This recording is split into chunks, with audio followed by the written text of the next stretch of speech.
Listo. Ya. El tema lo vamos a poner en cuatro partes. La primera parte, lo que es debilidad muscular, ¿no? Porque tanto Guillain-Barré como miastenia grave se enfoca como debilidad muscular, ¿no? Aguda, flácida. La segunda parte, ¿por qué es una emergencia? Porque estamos en un curso de emergencia. Es una emergencia porque puede poner en riesgo la vida al llevar ambas entidades, tanto Guillain-Barré como miastenia gravis, a insuficiencia respiratoria. La tercera parte ya hablar más propiamente de la polirradiculoneuritis aguda, Guillain-Barré, y la cuarta parte de esta enfermedad que se da en la unión del nervio con el músculo, la placa motora, que es la miastenia gravis, ¿no? Eh, ya yendo a lo que es debilidad muscular aguda, recuerde que acá estamos hablando del músculo esquelético, no tanto del músculo cardíaco o del músculo visceral. Hablamos de este músculo esquelético que es el 40% del peso de todo el cuerpo, ¿no? ¿Ya? Y fundamentalmente de la unidad motora que vamos a ver ahora.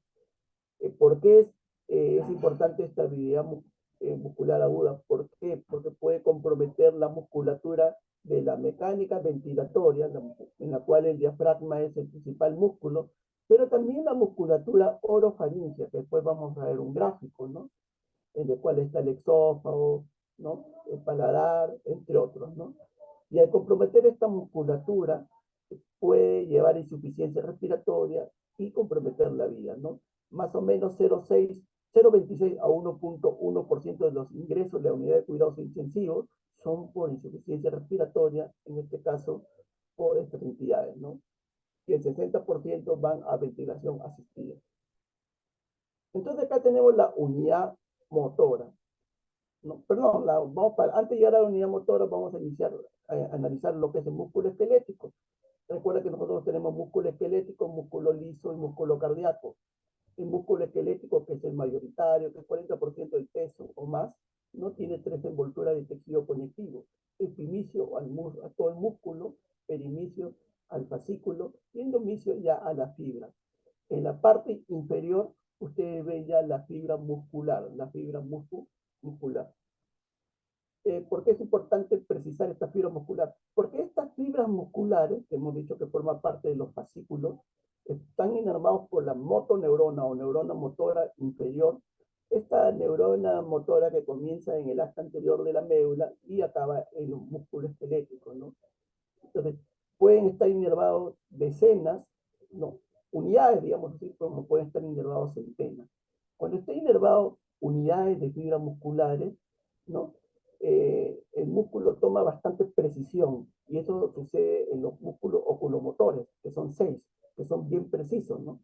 O sea, pueden tener movimientos muy finos para tratar de enfocar su objetivo. Y cuando más bien inerva a centenas de fibras musculares, el músculo gana fuerza. Esos músculos son de las extremidades, no gana fuerza. Entonces, a menos inervación, precisión y a mayor inervación de fibra muscular es fuerza. La unión de la neurona motora con el músculo esquelético es justamente la placa motora que pueden ver ahí. Bueno, sabemos que nosotros tenemos 31 nervios espinales, 31 nervios espinales, 31 pares de nervios espinales, tendríamos 62 nervios espinales, 12 nervios craneales, ¿no? Bueno, cada nervio espinal va a tener un territorio motor y también tiene un territorio sensitivo, ¿no? Más bien para la, para la inervación de músculos esqueléticos, ¿no? Se suman los nervios espinales, se suman nervios espinales. Por ejemplo, vamos a la mano, para la extensión gruesa de los dedos, se va a sumar el cervical 6, el cervical 7 y el cervical 8, ¿no? Por ejemplo, para la flexión de la rodilla, lumbar 2, lumbar 3, lumbar 4. En cambio, si se trata de la sensibilidad, cada nervio tiene un territorio sensitivo o dermatoma. Acá tenemos todo el trayecto que comienza en el céfalo, ahí comienza la primera neurona motora. La primera neurona motora, recuerden que hay una corteza motora, un área 3 o 4 de Brockman, que ahí comienza la corteza motora primaria, y esta primera neurona va a llegar al asta anterior de la médula, asta anterior de la médula. Recuerda que la parte anterior es motora y la parte posterior es sensitiva. Y de esta asta anterior de la médula van a ser la segunda neurona motora, que es justamente la fisiopatología, la ubicación fisiopatológica de lo que estamos exponiendo. Esta segunda neurona motora va a acabar en el músculo esquelético y ustedes pueden ver claramente la placa motora acá, ¿no? La placa motora. La parte sensitiva más bien está de gris. Y nosotros tenemos claramente formas de un punto de vista clínico que diferenciarse el compromiso de la primera neurona motora, que comienza en la área motora primaria, área 3 o 4 de Brockman y acaba en el asta anterior, o si es de segunda neurona motora, que acabaría en el músculo esquelético, ¿no? Y es lo que clásicamente se le enseña en semiología, ¿no? Los reflejos están aumentados si compromete la primera neurona motora, están disminuidos si comprometen la segunda neurona motora. El tono también está disminuido si se compromete la segunda neurona motora y está aumentado si compromete la primera neurona motora, ¿no? Y la atrofia es más precoz, es más acentuada si compromete la segunda neurona motora. Entonces recordemos estos signos, ¿no? Los reflejos están disminuidos, el tono está disminuido y la atrofia es rápida, ¿no? La atrofia es rápida. Recordemos sobre todo los dos primeros signos, ¿no?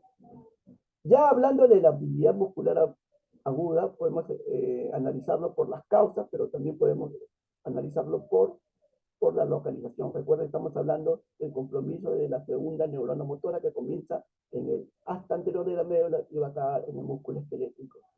Viendo las causas, hay de origen autoinmune, de origen metabólica, tóxica, infecciosa. Antiguamente, antes del siglo XX, la poliomielitis aguda era la primera causa, cuando todavía la vacuna no era masiva, la poliomielitis aguda, paralítica, ¿no? Actualmente, Guillain-Barré y miastenia gravis, autoinmunes, son la primera causa. Y es por eso que se dicta pues, en los cursos de pregrado y también de posgrado, Guillain-Barré y miastenia gravis. Más aún cuando ambos pueden comprometer la vida, ¿no? Y vamos ya a la segunda clasificación. Para la segunda clasificación, ya más o menos la clasificación topográfica. Recordemos, acá tenemos el asta anterior de la médula, ¿no? Acá tenemos la neurona motora, el músculo esquelético, y entre medio de los dos tenemos la unión neuromotora. Neurona muscular, neuromotora, pues, ¿no? Entonces, hay enfermedades que afectan al asta anterior, otras raíces, otra unión neuromuscular y otro músculo, ¿no? Y en el asta anterior es donde afecta justamente la poliomielitis aguda, ¿no? Ahí es donde afecta la poliomielitis aguda. En los plexos o raíces, ahí está el Guillain-Barré, raíces y nervios. En la unión neuromuscular, ahí está la miastenia. Y en el músculo hay enfermedades inflamatorias, porque lo ven también los reumatólogos, la miositis y la dermatomiositis. Quiero hacer un paréntesis, ¿no? Para ver un poco la clínica. Más acentuado se va a presentar la clínica cuando la enfermedad afecta el polo del asta anterior. Ese es un dato importante que tienen que saber ustedes, ¿no?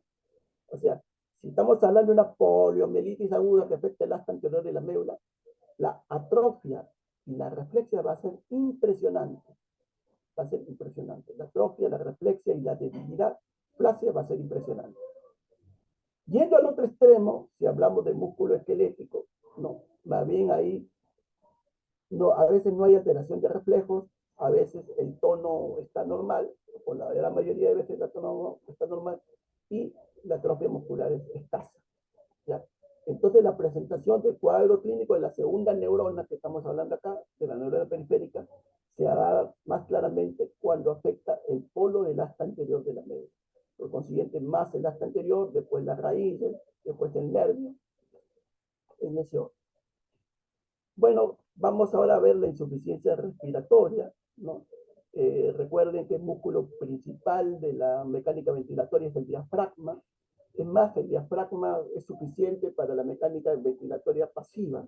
O sea, si ustedes están durmiendo, están descansando, basta con el diafragma para que ustedes puedan ventilar adecuadamente sus pulmones, ¿no? El diafragma se contrae, la caja torácica se expande, y por consiguiente queda una presión negativa intratorácica. Esta presión negativa va a llevar la presión intrapleural de -5 centímetros de agua a -7 centímetros de agua. y esta presión intrapleural va a llevar la presión alveolar de 0 a menos 1 centímetro de agua, de 0 a menos 1 centímetro de agua.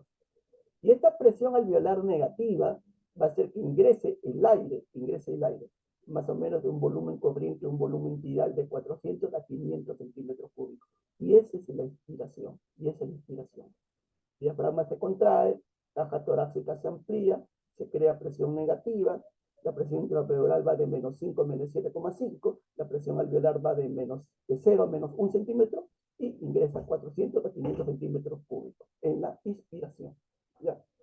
Ahora, la inervación del diafragma es el tronco cerebral, ¿no? Por cuestión de tiempo quizás no los pongamos. Entonces, acá se crea la presión intrapleural de menos 7,5 de menos 5 a menos 7,5, creando una presión más negativa. Eso va a producir que la presión intraalveolar vaya de 0 a menos 1 y eso va a producir la inspiración. Todo lo contrario en la expiración. Bueno, acá vemos cómo el diafragma se contrae y amplía la caja torácica. La ampliación de la caja torácica es en los dos diámetros, en los diámetros transversales, pero también en el diámetro anterior, cuando el diafragma se contrae. ¿Ya? Y cuando se relaja, todo lo contrario, pues disminuye la caja torácica en ambos diámetros, ¿no? Y decíamos que existe una respiración pasiva, ¿no? En la cual es suficiente el diafragma, digamos que nos permite en la vida del modo parasimpático, del modo basal, ¿no? Pero nuestra vida no es solamente eso, nuestra vida también tiene un modo simpático que sirve para el estrés, que sirve para la actividad física, que sirve, ¿no? Cuando nos demanda el trabajo, las grandes actividades, ¿no?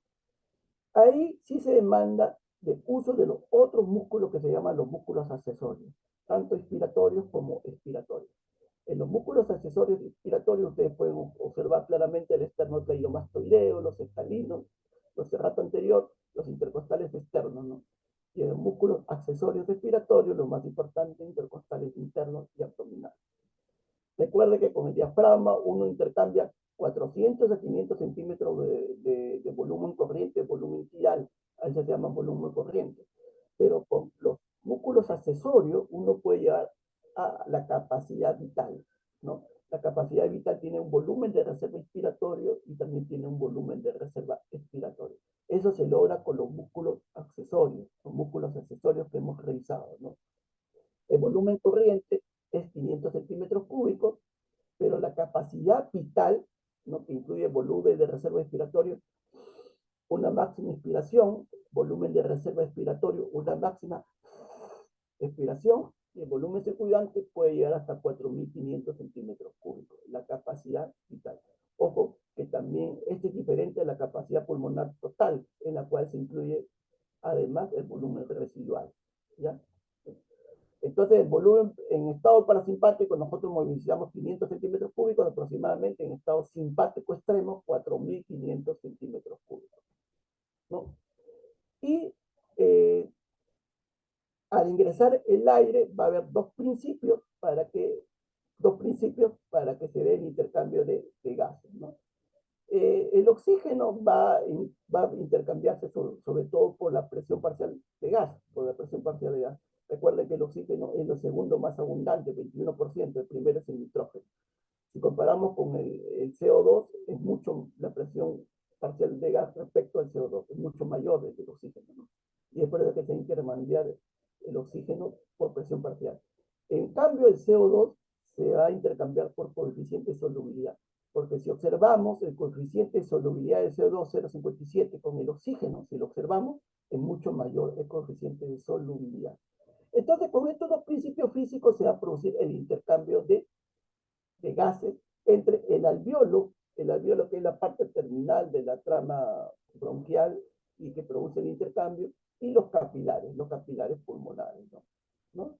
Entonces ingresa pues por capilar venoso sangre con predominantemente con CO2 y va a salir al alveolo, básicamente con suficiente solubilidad, y va a ingresar el oxígeno básicamente por presión parcial para el capilar venoso. Este capilar arterial y este capilar venoso de la irrigación pulmonar. Y todo esto está controlado por el centro respiratorio que se encuentra en el tronco cerebral, ¿no? Bueno, En consiguiente, como hay una parte expiratoria y hay una parte inspiratoria, entonces la debilidad muscular aguda se puede producir tanto en la debilidad musculatoria expiratoria como en la debilidad musculatoria inspiratoria. Recuerde que para ambos existen músculos accesorios. Cuando la debilidad se da en la musculatura expiratoria, la tos va a ser ineficaz, entonces va a dar dificultades para el tratamiento de secreciones. También esto va a condicionar infecciones respiratorias, bronconeumonía, va a condicionar hipoventilación alveolar, hipoxemia y el fallo respiratorio hipoxémico. Y cuando la debilidad es de los músculos inspiratorios, ¿no? Va a haber disminución de estos volúmenes, ¿no? Esta capacidad vital, de este volumen corriente, ¿no? ¿No? Va a haber disminución, ¿no? De estos volúmenes, ¿no? Va a haber aumento de sobrecarga de trabajo respiratorio, va a haber fatiga muscular respiratoria y va a haber insuficiencia respiratoria. Ambos, por si acaso, implican también antementasia, ¿no? Y bueno, se ha producido, acá tenemos mecanismos fisiológicos implicados de la aparición de insuficiencia respiratoria, ¿no? Debilidad muscular, del músculo respiratorio, alteración de la propiedad mecánica del sistema respiratorio, fatiga muscular, relacionado con lo que estamos explicando desde un punto de vista fisiopatológico. Entonces acá tenemos una persona normal con su volumen corriente y con su capacidad vital, alrededor de 5 litros y volumen corriente de más o menos 500 centímetros cúbicos. Y vemos en los casos que hay debilidad muscular aguda, ¿no? Cómo disminuye tanto el volumen corriente como la capacidad vital, cómo disminuye tanto el volumen corriente como la capacidad vital. Y como decíamos, antiguamente la poliomielitis era la principal causa, o sea, antes del siglo XX, antes que aparezca pues toda la vacunación, ¿no? Ya la salud pública en cuanto a la vacunación. Pero actualmente acá tenemos una bibliografía del 2010, ¿no? Miastenia grave y síndrome de Guillain-Barré son las causas más frecuentes de patología neuromuscular. Y es por eso que se edita en pregrado y en posgrado y también se está editando en este curso, ¿no? Y acá tenemos pues el cuadro clínico que da justamente la debilidad de músculos respiratorios, ¿no? ¿No? Hemos hablado del cuadro clínico evidente, de disnea, ¿no? Pero también hay síntomas no tan muy evidentes, ¿no? Como la ortopnea, el insomnio, la somnolencia diurna, la cefalea matutina, la disminución de la concentración, la taquicardia, ahí lo tienen, ¿no? Bueno, esta debilidad muscular aguda hemos visto que no solamente afecta a los músculos de la mecánica ventilatoria, sino a los músculos vulvares, y acá también tienen los signos o síntomas que dan cuando comprometen los músculos vulvares, ¿no? Cúmulo de secreciones orales, debilidad de la movilidad lingual, parálisis velo-paladar, voz nasal, tos debilidad, ¿no? Bueno, cuando un paciente tiene insuficiencia respiratoria aguda por debilidad neuromuscular, por debilidad muscular aguda, entonces nosotros lo que hacemos es medir la saturación, bueno, aparte del ABC, que es universal para todos, nosotros medimos pues la saturación de oxígeno. Felizmente, hoy actualmente ya se ha hecho de uso muy generalizado el oxímetro de pulso a raíz de la pandemia del COVID. Entonces, actualmente el personal de salud cuenta con este oxímetro de pulso y también las familias cuentan también algunas con este oxímetro de pulso, ¿no? Que mide la saturación de oxígeno al colocar en los dedos, ¿no? Pero cuando llegan ya las emergencias, nosotros tenemos un estudio más específico que es el análisis de gases arteriales, ¿no? ¿No? Entonces las emergencias, los médicos extraen sangre arterial, ¿no? La arteria radial generalmente, y hacen el análisis de gases arteriales, ¿no? Y si el oxígeno en la sangre es por debajo de 70 milímetros de mercurio, o el CO2 es por encima de 45 milímetros de mercurio, o si en ese análisis de gases arteriales hay ácido respiratorio, entonces estamos hablando ya de una emergencia que está poniendo en riesgo de vida del paciente. Siempre es útil la radiografía de tórax, ¿no? En cualquier emergencia para encontrar una patología pulmonar que pueda alterar también. Y obviamente también siempre hacer útil los análisis complementarios, ¿no? Bueno, acá tenemos la capacidad vital, ¿no? Entonces la capacidad vital es el volumen de reserva inspiratorio más el volumen de reserva inspiratorio más el volumen circulante, que va a ser más o menos 4.500, ¿no? 4.500, ¿no? Y el volumen corriente es 500. Pero acá tenemos la evaluación clínica, Entonces, para la evaluación clínica nosotros hacemos que vocalice números consecutivos, ¿no? Que vocalice números consecutivos, que haga una gran inspiración y que vocalice números consecutivos. Si llega hasta el 10, equivale a 1 litro de capacidad vital. Si llega hasta el 20, a 1.5 litros de capacidad vital,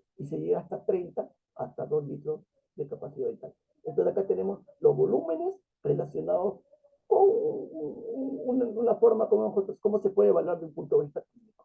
Un acercamiento, por si acaso, no es exacto, es un acercamiento, ¿no? Bueno, y también es cierto que la traqueotomía, ¿no? La traqueotomía también ha ayudado mucho a estos pacientes, ¿no? Porque va a contribuir a reducir el espacio muerto y con eso la mortalidad intrahospitalaria y también a acelerar las desconexiones del ventilador, ¿no? ¿Cuándo se hace esa traqueotomía? Recuerde que cuando uno está en insuficiencia respiratoria, ¿no? Lo que hacen los emergencistas, los intensivistas o los médicos que saben intubar, no todos los médicos tienen esa pericia, no, hacen una traqueostomía, ¿no? Pero la traqueostomía no lo puede tener permanente, ¿no? ¿No? Ya después de más o menos de 1 o 2 días de ventilación asistida, entonces ya se empieza a decidir por la traqueotomía, ¿no? Por esta ventaja, ¿no? Que disminuye el espacio muerto, ¿no? Bueno, ahora vamos ya a las entidades. Ya hemos hablado de los primeros capítulos de esa manera introductoria. Ahora vamos allá a las 2 entidades para terminar la charla. Entonces, la primera entidad que vamos a desarrollar es el síndrome de Guillain-Barré. Recuerde que en debilidad muscular aguda y enfermedades neuromusculares, actualmente Guillain-Barré y astenia grave son las más frecuentes. Antiguamente era la poliomielitis aguda. Bueno, nosotros tenemos un sistema nervioso periférico formado por 12 paredes de nervios craneales y 31 paredes de nervios espinales, ¿no? Entonces, Guillain-Barré va a afectar ese sistema nervioso periférico, fundamentalmente los nervios, pero ojo, también las raíces. Por eso se llama polineuropatía, también las raíces, no solamente los nervios, sino también las raíces, ¿no?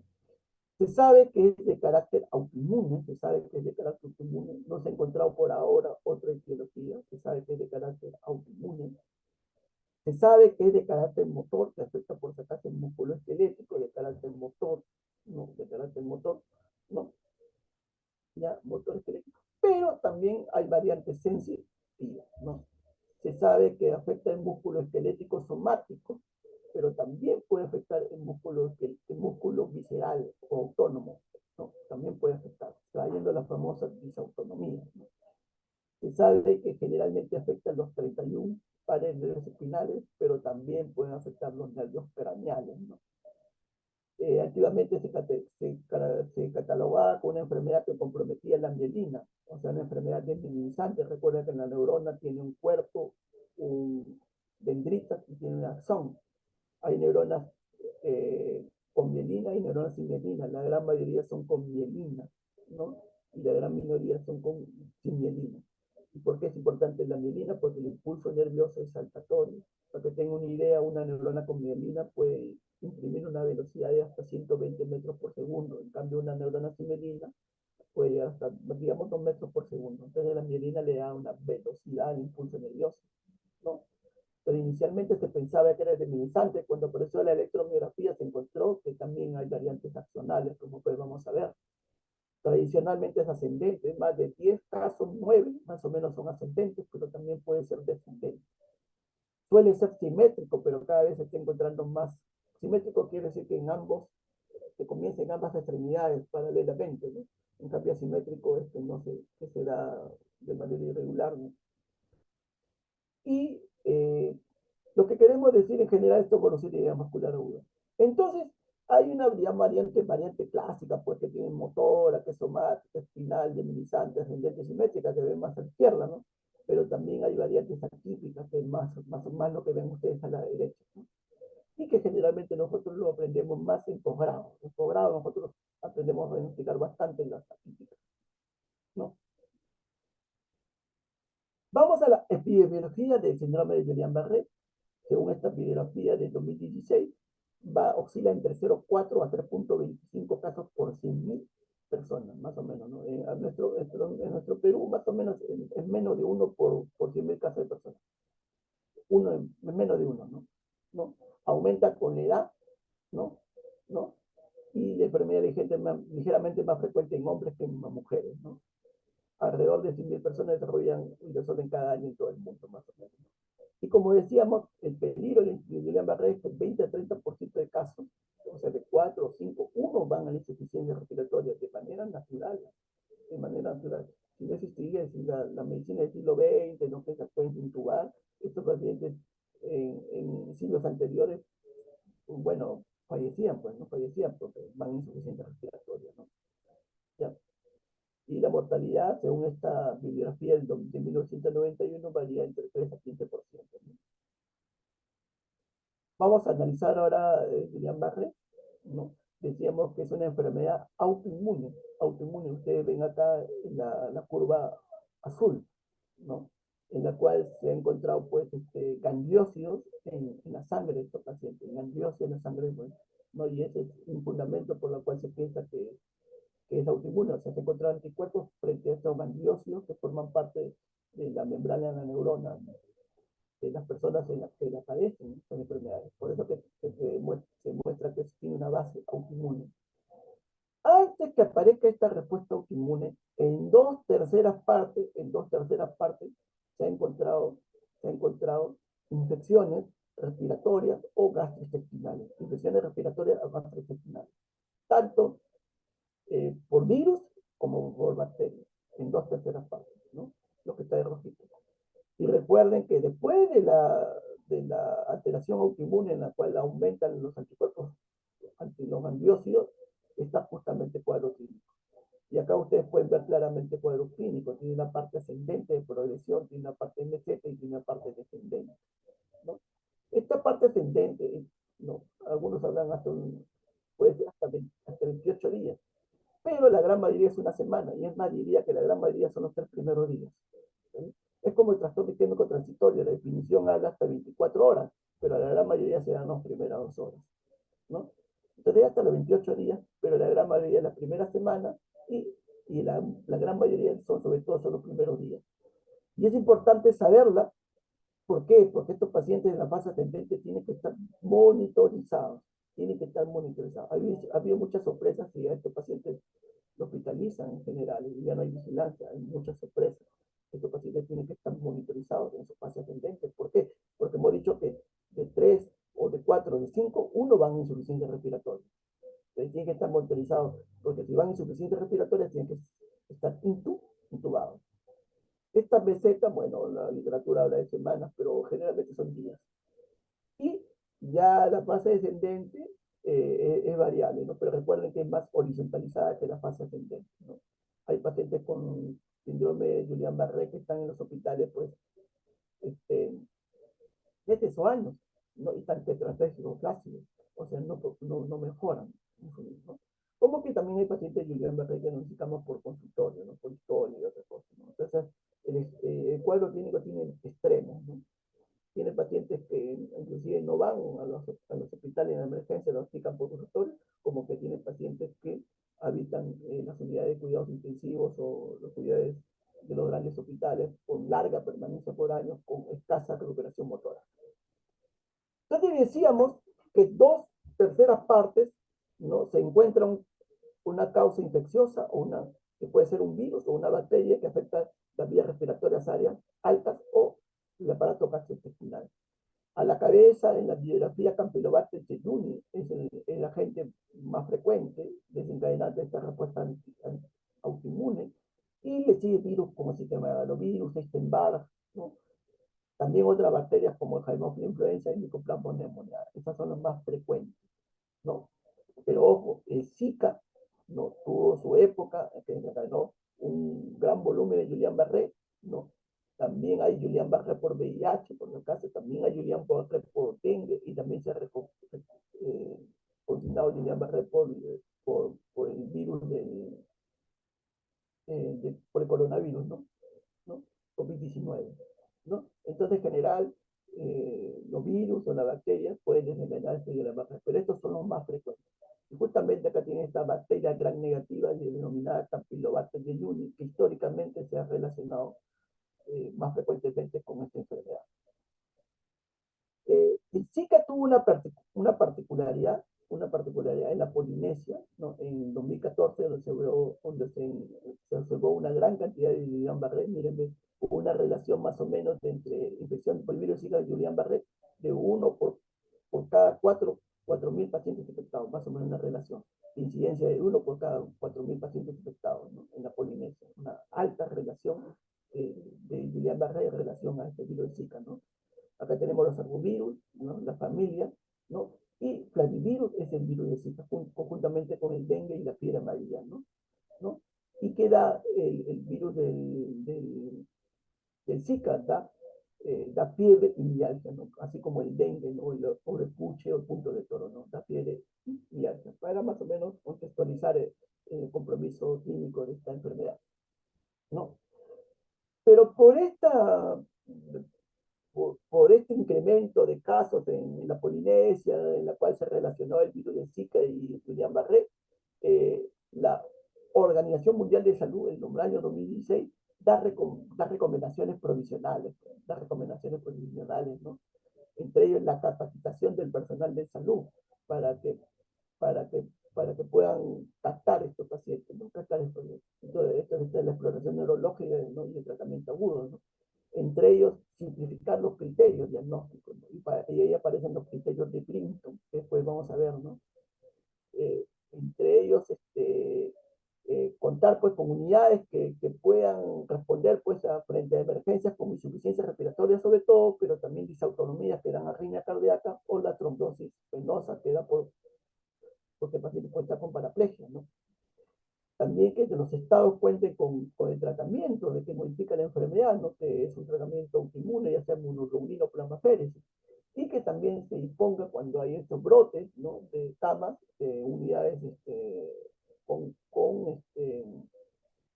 con ventilación mecánica, ¿no? Tipo de ventilación mecánica. Entonces, acá ustedes tienen los criterios clínicos para el síndrome de Guillain-Barré, ¿no? Modificados por Abury y Coronar, ¿no? En los cuales hay rasgos requeridos para el diagnóstico, hay rasgos que apoyan fuerte medio diagnóstico, rasgos dudosos para el diagnóstico y rasgos que excluyen diagnóstico, ¿no? Y que lo manejan los neurólogos, también los médicos internistas que ven bastante estos pacientes. Pero pero ya para los médicos en general, ¿no? Y para que estos pacientes sean tratados rápidamente, porque recuerden que de 4 o 5 1 van a insuficiencia respiratoria, se toma en cuenta los criterios de Bright, ¿no? Los criterios de Brighton tienen 3 niveles de certeza. Comencemos con el nivel de certeza 3, que es, que es así como se capta estos pacientes, ¿no? Entonces hay la historia de debilidad muscular flácida, que hemos hablado, por eso hemos enfocado en debilidad muscular, ¿no? Hay historia de esa debilidad muscular flácida, aguda, ¿no? Cuando los médicos le examinan, ya sea el neurólogo, el médico internista, el médico emergencista, ¿no? Va a haber disminución de los reflejos, ¿no? O sea, no solamente va a haber debilidad muscular flácida, sino disminución de reflejos. Y cuando hacen la entrevista, va a tener esta curva, ¿no? De progreso, de estación y de mejora, ¿no? Y obviamente va a haber ausencia de otros diagnósticos, ¿no? Otros diagnósticos que puedan explicar esta enfermedad. En emergencia nosotros pedimos electrolitos y enzimas musculares. Electrolitos para descartar las parálisis calémicas y enzimas musculares para descartar miopatías, ¿no? Que a veces pueden explicar y no ser un síndrome de Guillain-Barré, ¿no? Eso es lo que pedimos de entrada, ¿no? Electrolitos y enzimas musculares. Entonces, teniendo esos criterios, ya tendríamos el nivel de certeza 3 y tendríamos que enrolar los sistemas, tendríamos que referirlo a un hospital para que se hagan sus evaluaciones, para que se hagan sus vigilancias, porque hay una posibilidad alta de tener el síndrome de Guillain-Barré. Ya en los hospitales se hacen los dos estudios, el líquido cefalorraquídeo y el estudio de electromiografía. Si tiene un estudio positivo, ya sea el líquido cefalorraquídeo o electromiografía, su nivel de certeza progresa de 3 a 2. Y si tiene los dos positivos, su nivel de certeza progresa a 1, ¿no? Y en eso consiste los criterios de Brito, ¿no? En criterios clínicos y cuando se le agrega pues el estudio de líquido cefalorraquídeo de electromiografía para diagnóstico, ¿no? Aumentando su nivel de certeza. Entonces vayamos a revisar estos dos estudios que nos permiten acercarnos a esta enfermedad que es el síndrome de Guillain-Barré. Uno es el estudio de líquido cefalorraquídeo, ¿no? ¿No? ¿Y qué sucede en el estudio de líquido cefalorraquídeo? La celularidad se mantiene, pero las proteínas aumentan notoriamente. Las proteínas aumentan notoriamente. Las proteínas son menos de 50 gramos por litro. En Guillain-Barré van a encontrar 150, 200. ¿Está bien? En cambio, la celularidad se mantiene. A eso se le llama disociación de las proteínas con albumino-citológica, de las proteínas con las células. A eso se llama disociación albumino-citológica. Aumento de proteínas y soledad normal. Y la pregunta que ustedes van a hacer, ¿En qué momento hay mayor sensibilidad? Acá tiene un pequeño estudio que ilustra eso. Hay mucho mayor sensibilidad a la segunda semana. Porque la primera semana, más o menos 23% de casos se va a encontrar vinculación de albumina citológica. Pero ya la segunda semana, 92% de casos se va a encontrar la disminución albumina citológica. Es mucho más sensible a partir de la segunda semana. Bueno, acá tienen, y ya yendo al otro estudio, la electromiografía es un estudio más especializado que se hace en los neurofisiólogos, pero para ilustrar un poco, acá tienen los criterios de terminación de Delan que nos permite acercarnos al síndrome de Guillain-Barré, ¿no? Entonces, reducción de la velocidad de conducción motora, bloqueo parcial de conducción, dispersión temporal, latencia distales prolongada, ausencia de onda E.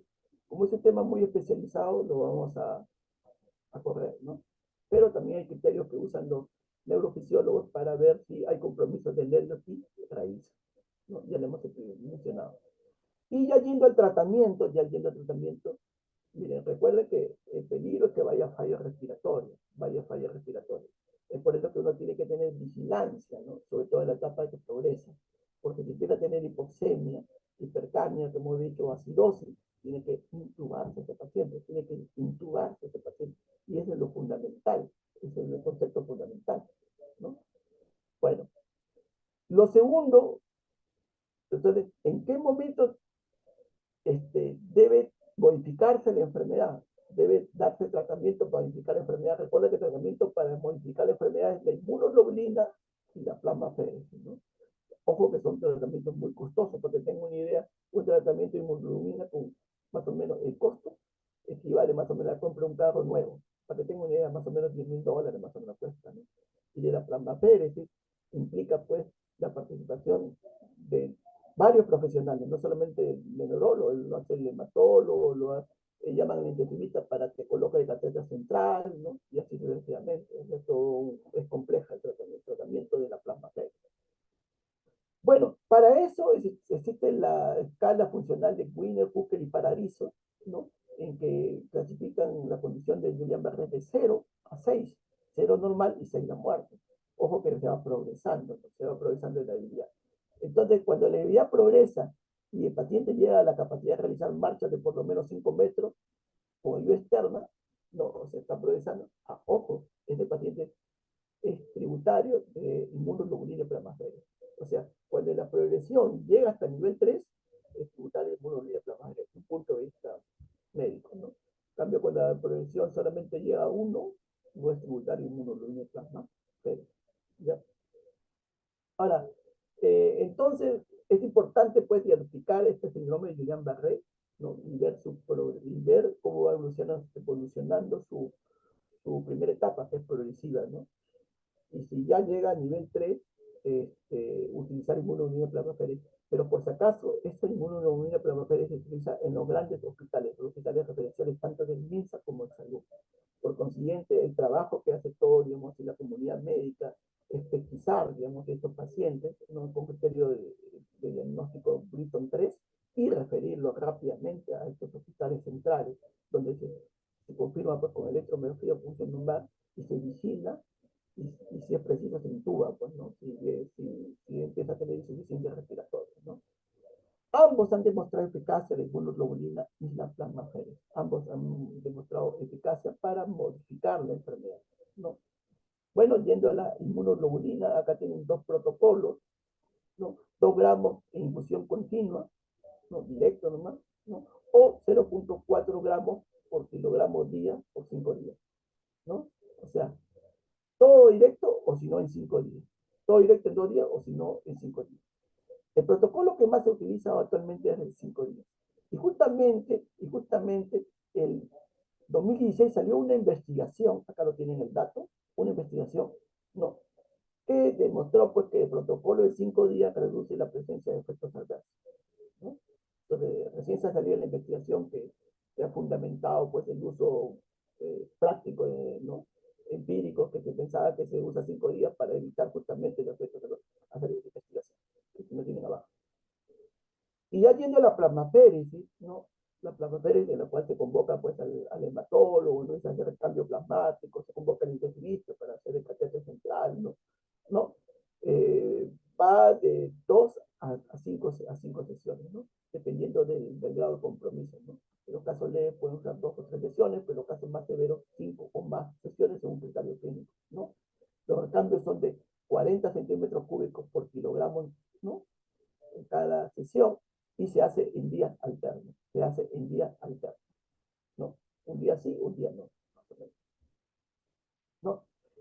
tienen por qué, también, otra bibliografía del 2014, por qué se prefiere la inmunoglobulina plasmaféresis, sin dejar en claro que plasmaféresis también es una gran opción porque no hay inmunoglobulina a veces en nuestro medio, y porque algunos hospitales no cuentan, y porque la inmunoglobulina es muy costosa, pero acá hay una investigación que da una ventaja de inmunoglobulina frente a la plasmaféresis, ¿no?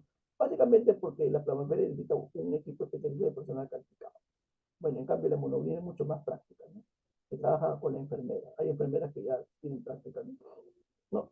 Y acá ustedes tienen los efectos adversos más frecuentes, tanto en la plasmaféresis y de la inmunoglobulina. Bueno, acá tienen también una bibliografía sobre el uso de la inmunoglobulina. Un estudio comparativo de inmunoglobulina y plasmaféresis en niños mostró mayor ventaja en inmunoglobulina, ¿no? Disminuyendo su estancia hospitalaria en 962 pacientes.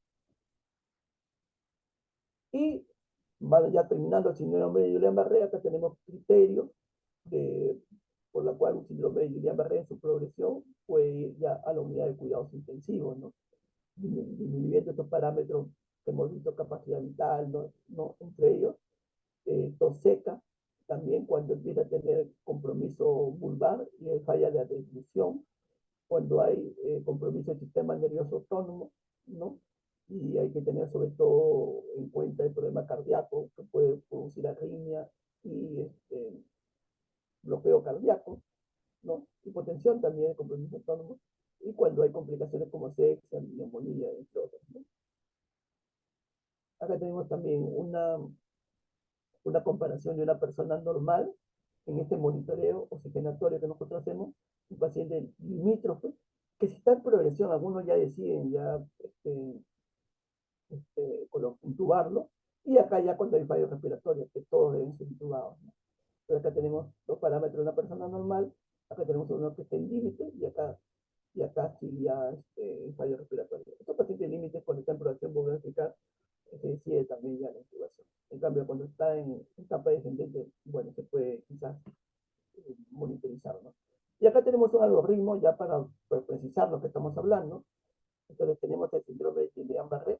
Recuerden que había una escala que es 0 a 16 para evaluación la clínica, ¿no? 0 es normal y 6 es la muerte, ¿no?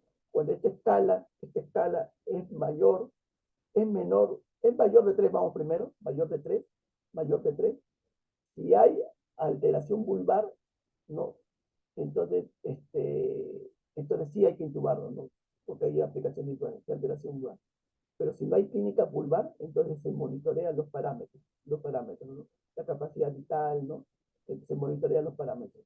Si estos parámetros se deterioran, también se intuba. En el caso que la evaluación sea menos de 3, recuerda que 0 es normal y 6 es la muerte, ¿no? Entonces se monitorea, ¿no? Se monitorea. Y si estos parámetros ventilatorios pues, se hacen inestables, también se intuba, ¿ya? Más o menos tu resumen. Acá tenemos también factores pronósticos de Guillain-Barré, cuando hay un compromiso del daño zonal, cuando el paciente es mayor, ¿no? Cuando el tratamiento es tardío, bueno, entre otros, ¿no? Muy bien, ahora vamos a miastenia gravis. Miastenia gravis. Entonces, hay la unión neuromuscular. Acá tienen la neurona motora y acá el músculo esquelético, ¿no? Recuerden que esta neurona motora, ¿no? Tiene sus vesículas retóricas, pues, de neurotransmisores, en este caso la acetylcolina, más o menos son de 2.000 a 10.000 neurotransmisores por cada vesícula, esto se llama cuanto, ¿no? Y por el impulso nervioso que va por la membrana, que permite el ingreso del calcio. Este ingreso de calcio va a hacer que esta vesícula se desplace a la hendidura. Acá tienen ustedes la hendidura sináptica, espacio sináptico entre la neurona y el músculo esquelético. Se desplace y libere esos neurotransmisores. El impulso nervioso ingresa calcio, se desplaza esta vesícula y se libera el neurotransmisor. Estos neurotransmisores, un tercio van a llegar a sus receptores, otro tercio se van a eliminar y otro tercio se van a reciclar, ¿no? llegan a sus receptores y comienzan ya la otra segunda parte, que es la contracción muscular. Este es el impulso nervioso, esta es contracción muscular, ¿no? Lo que sucede es que estos neurotransmisores son neurotransmisores de acetilcolina. Tradicionalmente son transmisores de acetilcolina. Recordemos este sistema nervioso somático y sistema nervioso autónomo, ¿no? El sistema nervioso autónomo es simpático y parasimpático. La segunda neurona en el sistema simpático más bien tiene que ver con adrenalina o noradrenalina, ¿no? Como neurotransmisores. Y la segunda neurona en el sistema parasimpático con acetilcolina. Pero los receptores ahí son receptores muscarínicos. En cambio, el sistema nervioso somático es el que está inervado por 31 pares de nervios espinales, en la cual no hay un ganglio que medie la segunda neurona motora, no hay un ganglio sino directamente va al músculo esquelético. Ahí el neurotransmisor es la acetilcolina y los receptores son los receptores nicotínicos, ¿no? Ahí es donde estamos diciéndolo ya en la miastenia gravis, ¿no? Entonces, el neurotransmisor es la acetilcolina, los receptores son los receptores nicotínicos de acetilcolina, ¿no? Lo que sucede es que se producen anticuerpos que bloquean estos receptores, se producen anticuerpos que bloquean estos receptores, de tal manera que la acetilcolina ya no se une adecuadamente con estos receptores y ya no se inicia la segunda parte, que es la contracción muscular. Entonces, esa es la explicación fundamental de la miastenia gravis, ¿no? La producción de anticuerpos que bloquean los receptores de acetilcolina. Posteriormente se encontraron también los receptores LRP4 y antimus, LRP4 y antimus, y actualmente inclusive se está usando ya en un punto de vista clínico, ¿no? Bueno, nosotros tenemos, hemos dicho, de un músculo esquelético de más o menos 40-60% del peso del cuerpo, ¿no? Y para, para explicar didácticamente la miastenia gravis, podríamos agrupar este compromiso musculoesquelético en 5 tipos, en 5 grupos: oculares, vulvares, axiales, extremidades y de la mecánica ventilatoria, como ustedes pueden ver en este parito. Por si acaso, el compromiso ocular es el más frecuente, ¿no? ¿No? Y va a dar visión doble, porque recuerden que son 6 músculos oculomotores que movilizan los globos oculares, se compromete estos músculos oculomotores, entonces no va a haber ambos globos oculares no van a conjugar adecuadamente, se va a ver doble, o también la caída del párpado. Entonces la caída del párpado y la visión doble es la característica de la miastenia ocular. En la miastenia vulvar, recuerden que hay una debilidad de los músculos orofaringeos, ¿no? Y por consiguiente, no se va a tener dificultades para pasar la saliva, inclusive va a llegar a que no puede pasar el aire. Recuerde que el esófago en su tercio superior es voluntario, en sus 2 tercios inferiores es involuntario. Entonces el esófago en su tercio posterior en parte nosotros lo manejamos, ¿no? El músculo esquelético. En el caso del axial, que es la menos consensuada, pero también la gran mayoría lo considera, hay debilidad de toda la musculatura axial, más propiamente los músculos que tienen que ver con el cuello, ¿no? Entonces el paciente van a observarlo con cuello caído. Y las extremidades, estamos hablando de miembros superiores, miembros inferiores, ustedes van a encontrar pacientes que tienen debilidad para deambular. Obviamente, la más importante, o las más importantes están los músculos de la mecánica ventilatoria, porque una miastenia que compromete estos músculos va a llevar pues insuficiencia respiratoria. Entonces son 5 grupos musculares. El más frecuente es el ocular, y lo más importante, porque pueden llevar insuficiencia respiratoria, son los vulvares o de la mecánica ventilatoria, son los que pueden llevar a insuficiencia respiratoria. Bueno, entonces acá tenemos, hemos dicho que afecta el músculo esquelético, lo vamos a pasar a esta diapositiva, pero también afecta los músculos vulvares. Entonces acá ustedes tienen un gráfico de la vía respiratoria alta, ¿no? Y acá tienen los músculos vulvares, el esófago, la laringe, la lengua y el paladar blando, ¿no? Entonces, por estos músculos vulvares ingresa el aire, y recuerda que esto nosotros lo controlamos en parte, ¿no? Pero cuando no lo podemos controlar por miastenia, se puede acumular secreciones y nosotros no pasarlo, y por último se puede obstruir, produciendo insuficiencia respiratoria. Nosotros hemos tenido casos en Almenara que estamos monitorizando de pacientes que vienen con miastenia vulvar nomás, ¿no? Y empieza a tener insuficiencia respiratoria. Nosotros ponemos alerta y viene el intensivista y coloca el tubo, y basta que coloque el tubo y el paciente de nuevo empieza a saturar oxígeno adecuadamente. ¿no? Que eso sería un caso de insuficiencia respiratoria por debilidad de músculos muy baja.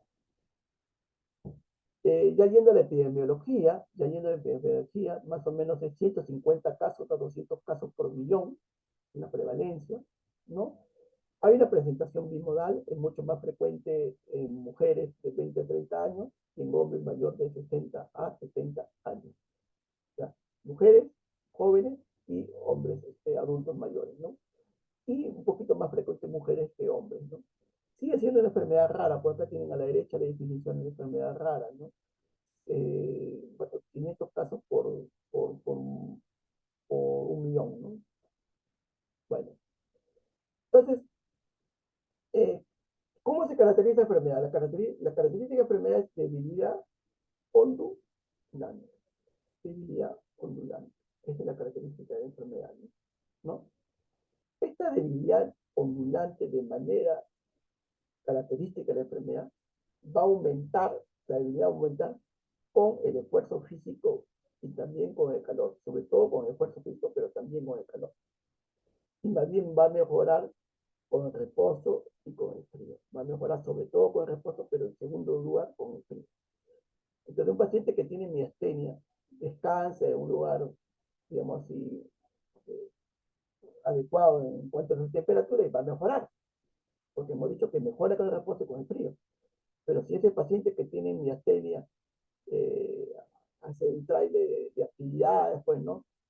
Durante todo el día y en pleno calor, va a empeorar. Ustedes lo van a encontrar mucho más débil. Ya sea, depende de qué miastenia tenga, pues miastenia, hemos dicho, ocular, miastenia vulvar, miastenia en extremidades, miastenia axial o miastenia mecánica inferior. Ustedes van a encontrar debilidad. Y esa va a ser su historia, ¿no? Esa va a ser su historia, ¿no? De debilidad y de mejora, debilidad y mejora y recuperación. Debilidad va a ser ondulante. ¿Está bien? Ahora, esta debilidad puede ser mayor, sí, sí puede ser mayor cuando el paciente se descompensa, cuando la enfermedad se exacerba, cuando la enfermedad, ¿no? Y cuando esta debilidad es mayor, estos pacientes suelen acudir a las emergencias, porque se asustan, ¿no? Y suelen acudir a emergencias, ¿está bien? Entonces la pregunta, ¿qué exacerba a estos pacientes su enfermedad? ¿Qué exacerba? Entonces acá ustedes tienen la lista de las entidades que pueden exacerbar a estos pacientes. Las infecciones, estos pacientes tienen una infección urinaria y su enfermedad se exacerba. No es como nosotros. No, pues, una mujer puede tener una infección urinaria y bueno, no pasa, tiene por la figuria, bisuria, ¿no? No tenemos vesical, hasta ahí. Pues no, estos pacientes, su enfermedad se descompensa más. ¿Está bien? O tiene una bronquitis y estos pacientes también se descompensan, ¿no? Entonces las infecciones. Los fármacos, estos pacientes no pueden utilizar indiscriminadamente eh, digamos, y todos los fármacos, ¿no? Hay fármacos antibióticos, entre ellos los aminoglucósidos, ¿no? Los relajantes musculares u otros fármacos que acentúan su debilidad, ¿no? El estrés, tanto físico como termodinámico, recuerden que la actividad física y el calor aumentan, pero cuando es excesivo lo van a descompensar estos pacientes, ¿no? También la hipovolemia, o sea, si estos pacientes se deshidratan, si estos pacientes tienen hemorragia, si estos pacientes tienen diarrea o vómitos, también, ¿no? Y también algunos consideran el estrés emocional. Entonces, cuando estos pacientes llegan a la emergencia, nosotros tratamos de buscar qué lo ha exacerbado, qué lo ha exacerbado. Y lo que lo ha exacerbado lo tratamos, ¿no? Lo tratamos, ¿no? Y después tratamos su propia enfermedad, pues damos tratamiento de su propia enfermedad. Ahora, cuando esta exacerbación lleva a insuficiencia respiratoria, ¿no? Lleva a insuficiencia respiratoria, entonces nosotros ahí llamamos crisis miasténica, crisis miasténica. Entonces, vamos graficando, el paciente tiene como curso de su propia enfermedad de debilidad ondulante, ¿no? Que empeora con el esfuerzo y que empeora con el calor, pero que se puede descompensar, se puede acentuar esa debilidad, no por todo esto considerando, y cuando esa debilidad se exacerba al extremo de llevar a insuficiencia respiratoria, nosotros hablamos de crisis miasténica, y ese sí es una emergencia, y eso es una emergencia, porque este paciente puede fácilmente fallecer si no es abordado en los grandes hospitales. Ahora, hay varias formas de diagnosticar esta enfermedad, pero el diagnóstico inmunológico es, digamos así, el más aceptable, ¿no? El más específico, ¿no? Entonces acá tienen ustedes un estudio de Lancet en 2015, ¿no? diagnóstico inmunológico, ¿no? Y encontraron que en este estudio que el 80% se encontraban anticuerpos contra receptores de acetilcolina, ¿no? Que es lo que hemos hablado, ¿no? Pero que también en 4% se encontraban anticuerpos contra la tiroxina quinasa muscular, MUS, y un 2% anticuerpos contra la proteína 4 relacionado con el receptor de lipoproteína de baja densidad, ¿no? También encontraron un 4% que cursaban con el síndrome miasteniforme de Lamberito, ¿no? Lamberito, ¿no? Que si se encuentra, uno está obligado a descartar una enfermedad paraneoplásica. Y, ojo, hay un 5% que no encontraron anticuerpos, o sea, que no le diagnosticaron la miastenia gravis eh, por anticuerpos, no diagnosticaron. Esos son los ceros negativos, no diagnosticaron miastenia gravis, ¿no? Bueno, vamos ahora al cuadro clínico. Antiguamente se clasificaba la miastenia gravis por Losserman, ¿no? Esto es decir, tipo 1, tipo 2, tipo 3 y tipo 4, ¿no? Tipo 1 cuando solamente comprometía el globo ocular, tipo 2 ya generalizada, pero puede ser ligera, moderada, ¿no? Entonces generalizada comprometía otros músculos, músculo esquelético, músculo vulvar, músculo respiratorio, ¿no? Ligero, moderado. El tipo 3 cuando ya el paciente cursaba con crisis miasténica, ¿no? O sea, ya llega al extremo de crisis miasténica que comprometería a veces la vida, pues de mortalidad elevada, ¿no? El tipo 4 cuando es el tipo 1, el tipo 2, pero después progresa al tipo 3, ¿no? Básicamente. Y eh, después se dio la clasificación americana, ¿no? De la Fundación Americana de Miastenia Grave, ¿no? ¿No? Y acá tienen la clasificación, que va de 1, 2, 3, 4, 5, ¿no? El 1 cuando solamente compromete los músculos oculares. El 2, 3 y 4 se parecen. La afectación es leve, la afectación es moderada, la afectación es grave. Hay variante A y hay variante B. La variante A, cuando compromete los músculos sistémicos, ¿no? De extremidades, y la variante B, cuando compromete los músculos de la mecánica ventilatoria y los músculos orofaringeos, que, ojo que las B son lo más importantes porque estas B pueden llevar a insuficiencia respiratoria, crisis miasténica, ¿no? Y el 5, ya cuando el paciente llega a crisis miasténica, ¿no? Ahora se habla de otra nueva clasificación, ¿no? Propuesta ya por el Lancet 2015, que tiene en cuenta estos 7 considerando, ¿no? Entonces, primero, si el paciente no se le dosa los anticuerpos y no se le encuentra anticuerpos, ya sería cero negativa. Si en los los anticuerpos se le encuentra MUS o el RP4, ya sería MUS o el RP4, 2% y 4% según el Lancet, ¿no? Si se le encuentra ACRA o otros anticuerpos, pero se le encuentra el timoma, entonces sería timoma, ¿no? Si le encuentra ACRA anticuerpos contra receptores de acetilcolina, si le encuentra anticuerpos contra receptores de acetilcolina y solamente da cuadro clínico ocular, sería miastenia ocular. ¿Está bien? Y al resto que se encuentra anticuerpos contra receptores de acetilcolina, hay de inicio temprano y hay de inicio tardío. Ya, inicio temprano y de inicio tardío. De inicio temprano, generalmente en mujeres, y de inicio tardío en hombres, ¿no? Ya. Entonces, recuerden que en esta clasificación moderna, una es el ocular, pues, ¿no? Entonces vamos a ver la ocular, ¿no? En general, la ocular es la presentación más frecuente de las 5, 85% de los pacientes cursan, pues, con miastenia ocular, ¿no? Recuerden que el ocular afecta los músculos oculomotores, que son 6 que ven acá, ¿no? Son 6 que ven acá, ¿no? Y el que más frecuentemente es el músculo extraocular, ¿no? El recto medial es el que más frecuentemente se ve comprometido, ¿no? El ocular ustedes van a encontrar en el ACRA, receptores de acetilcolina, anticuerpos contra receptores de acetilcolina, pero también el RP4, que es una variante de línea miastenia, ¿no? Y también hay un estudio que si este ocular persiste más de 2 años solamente ocular, ya toda la vida se ha quedado ocular, ¿no? Para ir, para el grupo de timoma, vamos a revisar un poco.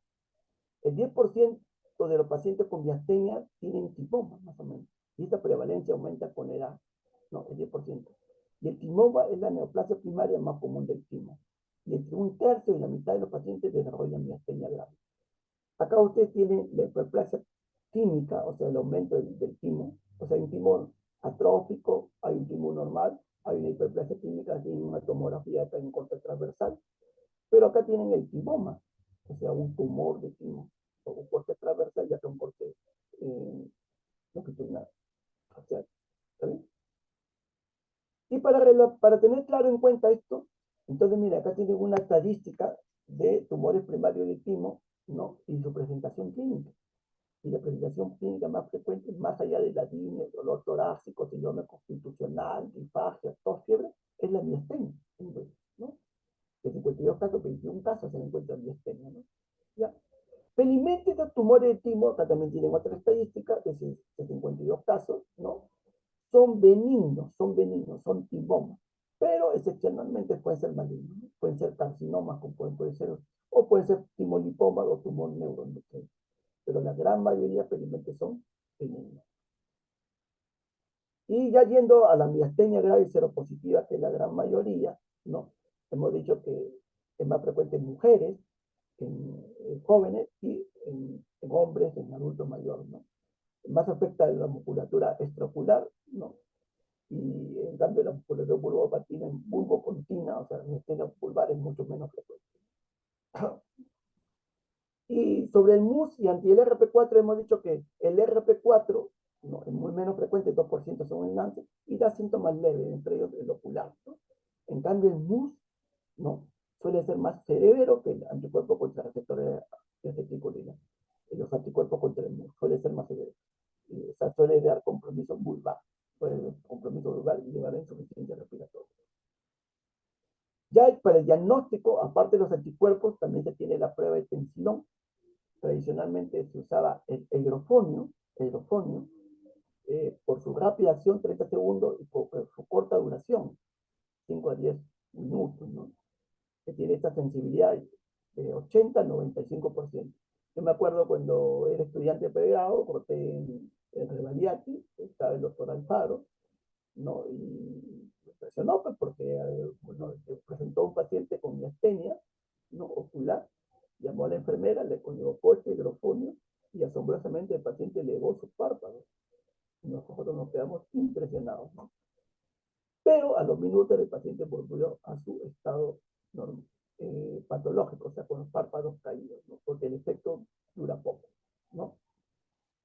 Cada vez se hace menos de este tensilón porque puede haber efectos secundarios, si se hace ahora con más, teniendo en cuenta pues sus complicaciones, ¿no?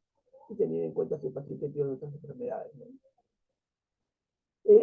Más bien cada vez se está aumentando más el test de hielo. Ustedes acá tienen hendidura palpebral que normalmente mide 9 a 11 milímetros.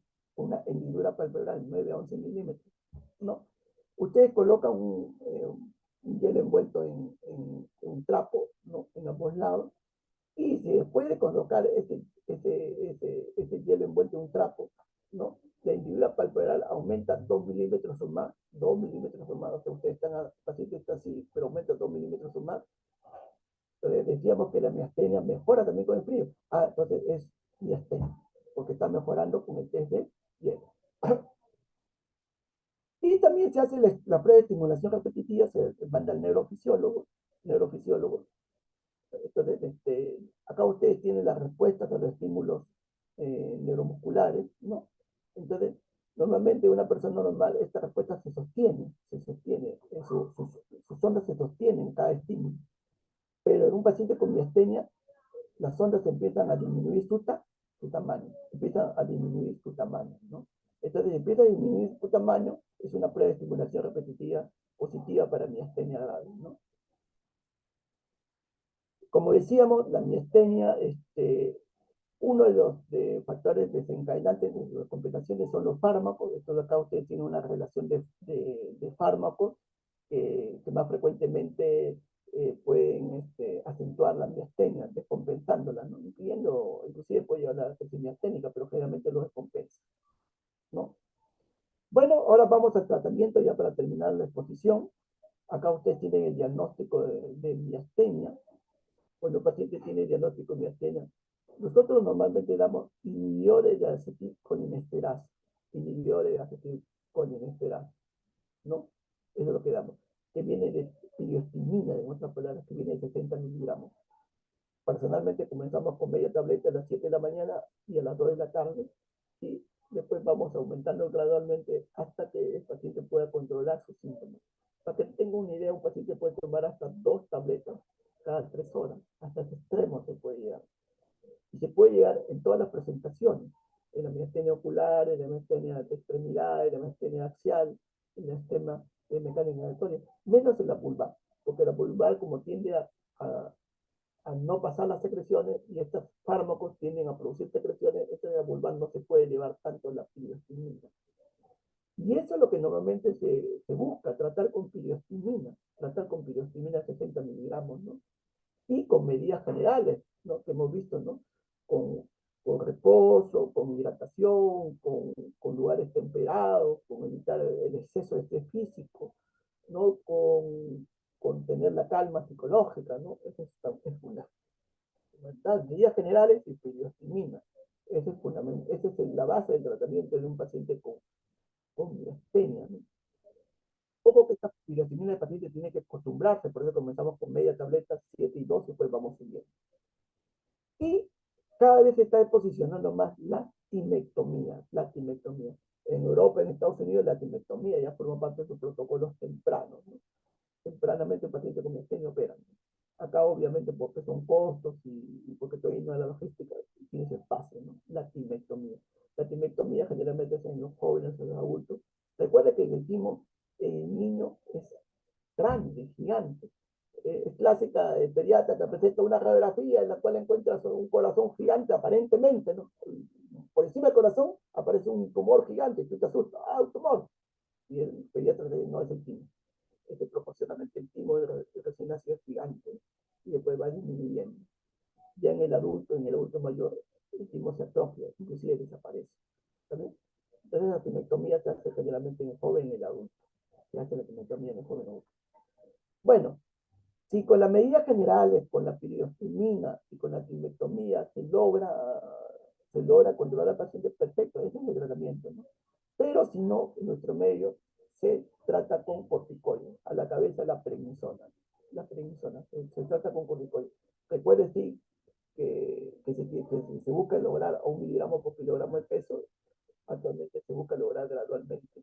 Pero también recuerde que los corticoides, la primera semana empeora la miastenia, y recién a partir de la segunda, tercera semana empieza a mejorar el cuadro clínico. ¿Vale? 2/3 partes se controlan bien con piriostimina, con las medidas generales, con la timectomía. Esa tercera parte ya se inician los corticoides.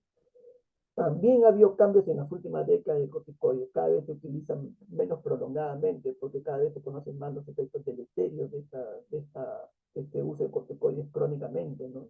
¿No? Entonces, si uno está viendo que con corticoides ya está por meses y se está acercando al año, entonces uno debe, no mejore, no se controla adecuadamente el paciente, entonces uno ya usa inmunosupresor. Y está posicionada la cetoprina, acá tienen el lance, ¿no? Está posicionado la cetoprina como el primer inmunosupresor que se utiliza, ¿no? La cetoprina viene en 50 miligramos, igualita, también comenzamos baja dosis, ¿no? 50 miligramos hasta 25, vamos subiendo semana por semana, ¿no? Hasta llegar, se puede llegar hasta 250, algunos llegan a 200, ¿no? Pero recuerden que estos inmunosupresores, ¿no? La respuesta no va a ser en días o semanas, sino en meses. O sea, usted trata y recién en meses va a modificar la enfermedad.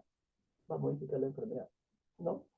Y si no hay respuesta a la cetoprina, bueno, ya tenemos el microfitolato y el rituximab, ¿no? Bueno, acá tenemos un resumen. Entonces, generalmente se busca tratar con piriostimina. No hay respuesta ya con corticoides, en estos medios la prednisona, sino la inmunosupresores. Cada vez la timectomía se ha posicionado más a la izquierda, cada vez se posicionó más a la izquierda, y tenemos las inmunoglobulinas para los casos de crisis miasténica, para los casos de crisis miasténica. O sea, insuficiencia respiratoria por mecánica ventilatoria o por músculo de adherencia. Acá tienen ustedes lo que hemos enfocado, entonces acá ya tienen más específicamente es, qué tipo es, ¿no? Por ejemplo, la piretimina es inhibidor de la acetilcolinesterasa, ya hemos mencionado, ¿no? La dosis, ¿no? La dosis de mantenimiento, los efectos secundarios, la indicación y las precauciones, ¿no? Cuando uno inicia inmunosupresores, también es bueno hacer una batería de análisis, ¿no? Entre ellos el hemograma y el perfil hepático, sobre todo el hemograma, ¿no? El hemograma, ¿no? Porque a veces puede haber compromiso de las series de la sangre, ¿no? Y como hemos dicho, lo que ha cambiado mucho en el tratamiento de miastenia es cada vez se hace más frecuentemente la tilectomía, pero cada vez se utilizan menos largamente los corticoides, ¿no? Menos largamente los corticoides. Y lo otro que ha cambiado es que ya el ingreso de los inmunosupresores, ¿no? Son los tres grandes cambios. Y un cuarto que yo personalmente he aprendido es el estilo de vida. O sea, lo que yo he aprendido ya en miastenia, bueno, yo tengo la oportunidad de asesorar a la atención miastenia grave, es el estilo de vida, ¿no? La hidratación, reposo, lugares ventilados, ¿no? Evitar el sobreestrés físico, ¿no? Psíquico, ¿no? Bueno, que ustedes ya conocen los efectos secundarios del uso crónico de los corticoides, ¿no? Que afecta a diferentes órganos, ¿no? Y acá tiene un estudio de indicaciones de tilectomía, ¿no? Ya moderno, ¿no? ¿No? Entonces, actualmente no se indica tilectomía al paciente que tiene timoma, sino también se indica tilectomía al paciente que no tiene timoma, ¿no? ¿No? También se está indicando, ¿no? ¿No? El paciente, espero que tenga anticuerpos con miastenia grave generalizado y sea receptor de acetilcolina y que tiene menos de 60 años actualmente.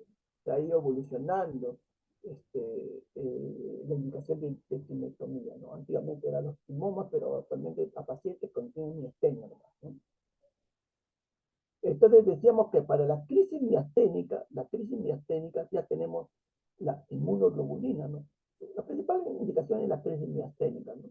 Por su inicio rápido, su beneficio transitorio y su uso y su gran uso, ¿no? La inmunoglobulina, ¿no? Muy bien, hasta acá termina la exposición. Si hubiera alguna pregunta, Sí, doctor. no hayamos Hay pasado dos el tiempo, preguntas. ya. Hay dos preguntas en el chat. De paso que Sí, se las leo. La primera dice, ¿a qué se denomina mimetismo molecular en el síndrome de Guillain-Barré? ya. Bueno, recuerdo que nosotros tenemos un sistema eh, inmunológico, ¿no? Este sistema inmunológico tiene un sistema de reconocimiento y un sistema de destrucción, ¿no? ¿Está bien? Lo que pasa es que antígenos de las bacterias o los virus, ¿ya? Van a parecerse a los gangliósidos, ¿no? A los gangliósidos, ¿no? De tal manera que el arsenal autoinmune, entre ellos están los complementos, ¿no? Y otros, ¿no? Van a actuar de frente a estos gangliósidos, ¿no? No, entonces por ese mimetismo molecular se da una explicación de este síndrome de Guillain-Barré. Otro, Sí, otra dice, aparte de la debilidad muscular en miastenia gravis, ¿usted ha visto debilidad muscular en botulismo o en el síndrome de Eaton-Lambert? ya, sí, sí se ve, pues, ¿no? Pero menos frecuentemente, ¿no? Menos frecuentemente. Nosotros primero pensamos siempre en Guillain-Barré y miastenia por la frecuencia. Y ya lo otro lo descartamos posteriormente, ¿no? Por ejemplo, en el Lamberito, ¿no? En el Lamberito nosotros lo descartamos por la electromiografía, ¿no? Recuerda que en la electromiografía uno da estímulo y cada vez la respuesta es menor. En el ambiente, paradójicamente, la respuesta es mayor, ¿no? Y, por ejemplo, en el ambiente, como es el principal síndrome paraneoplásico en neurología, entonces nos obliga a descartar cáncer. También vemos el síndrome conjuntivo. O sea, sí es cierto que vemos otras entidades, pero en principio, cuando ustedes tienen debilidad muscular aguda, pensar en miastenia y Guillain-Barré lo que hacemos nosotros. Después ya vamos decantando, ¿no? En emergencia rápidamente decantamos la pastilla y decantamos discalenia, pidiendo análisis nomás, ¿no? Y después vamos decantando así otras enfermedades si no hay respuesta de lo que nosotros esperamos como esta enfermedad, ¿no? Claro, doctor. Hay otra pregunta que dice, en el primer nivel de atención, ¿cómo manejar inicialmente una crisis miasténica? Ya, buen dato. Eh, Primero, ustedes tienen, felizmente, actualmente se tiene un oxímetro de pulso. ¿Está bien? Un osímetro de pulso. Este osímetro de pulso le va a decir a ustedes si está desaturando o no. ¿Está bien? Si está desaturando o no. ¿Ya? Si está desaturando, recuerda que usted está en el primer nivel de intención, ¿no? Porque recuerda que lo ideal es intubarlo a estos pacientes, intubarlo. Pero eso se hace en los grandes hospitales, ¿no? Lo hacen los emergencistas, los intensivistas, o médicos preparados, ¿no? Lo hacen, ¿está bien? Y ahí lo colocan en ventilación mecánica. Pero en nivel de atención no cuenta con eso. El primer nivel de atención cuenta con terapia oxigenatoria, ¿no? Ellos comienzan con cánula binasal, después con máscara de Venturi, ¿no? Entonces, lo que yo haría primero es el oxímetro de pulso, porque recuerden que también puede haber aparente disnea, pero por causa psicógena, ¿no? Causa psicógena. Le falta el aire, ¿no? Y tú le pones el oxímetro y está normal. Y después averigua que es un cuadro ansioso depresivo y que está haciendo una crisis de ansiedad, ¿no? ¿Está bien? Pero bueno, ustedes con el oxímetro de pulso, que sí puede estar al alcance, que sí se recomienda que todo el personal del Perú lo tenga, porque rápidamente hace ¿no? Ustedes ven que está desaturando. Lo que tiene que llamar es a la enfermera, ¿no? Para que le ayude a la terapia oxigenatoria, pues, ¿no? O sea, a mi juicio, colocarle una cánula binasal o más Venturi, ¿no? Y con eso trasladarlo a un hospital de referencia, trasladarlo a un hospital de referencia. Ahora, si es quizás hidratarlo también puede ser una buena opción, porque recuerden que una descompensación de miastenia es por deshidratación. Pero yo creo que ese sería el mensaje, ¿no? Recuerde que para este síndrome de Guillain-Barré pues aparece pues en nuestro medio este, frecuentemente, ¿no? Ha habido un brote en 2018, 2019, hace poco también había otros brotes, ¿no? Y ahí se enciende la alarma, ¿no? La epidemiológica, ¿no? Y justamente está en el sistema de que sean captados estos pacientes, ¿no? Y sean transferidos. Otra pregunta. Gracias, doctor. Esa era la, bueno, ahora justo acaban de enviar una pregunta, sería la última, No me que puede dice, todo el tiempo, pero yo sé que hay un expositor después. no, no se preocupe, doctor. Dice, en su experiencia en el manejo de la miastenia gravis, aparte del soporte oxigenatorio, ¿cuál tratamiento es más eficaz? ¿La piridoxina, eh, el inhibidor de la acetilcolinesterasa o las inmunoglobulinas? Ya. Si ustedes diagnostican un paciente, tiene un paciente con miastenia grave, yo diría que yo cada vez le doy más importancia al estilo de vida. Las pocas veces que he fracasado y se han muerto algunos pacientes es cuando no tienen soporte estos pacientes, ¿no? Los pacientes abandonados, no tienen recursos económicos, tienen muchos problemas con los familiares, ¿no? Por ejemplo, tuve un paciente pues que su hijo era, aparte de todo esto, su hijo era adicto, ¿no? Otro paciente que su hijo le había embargado, ¿no? Sus bienes por un préstamo que no le pagaban, o sea, ¿no? Y eso trae un estrés extra, ¿no? O sea, el estilo de vida es fundamental, el soporte familiar es fundamental en estos pacientes. Recuerden, el estilo de vida ya tiene que ver con una buena hidratación de estos pacientes, tiene que ver con un buen reposo, tiene que ver con en verano estar en lugares ventilados adecuadamente, ¿no? Y tiene que ver con evitar sobrecarga física, sobrecarga termodinámica, calor frío, calor sobre todo y sobrecarga emocional. Ese es el estilo, evitar, ese es el estilo de vida. Y eso para mí creo que es lo fundamental, ¿no? Lo segundo, tratar con piostimina. Pero recuerden que siempre van a encontrar estos pacientes a veces problemas. Si ustedes quieren dar piostimina, 60 miligramos, 3 veces al día, al paciente se ha quejar de molestias gastrointestinales. Entonces, cuando trate con piostimina, siempre hay que tratar siempre a baja dosis, ¿no? Media tableta, 7 y 2, y después ir subiendo. Y después ir subiendo. ¿Está bien? Entonces, si se puede manejar con piostimina, perfecto.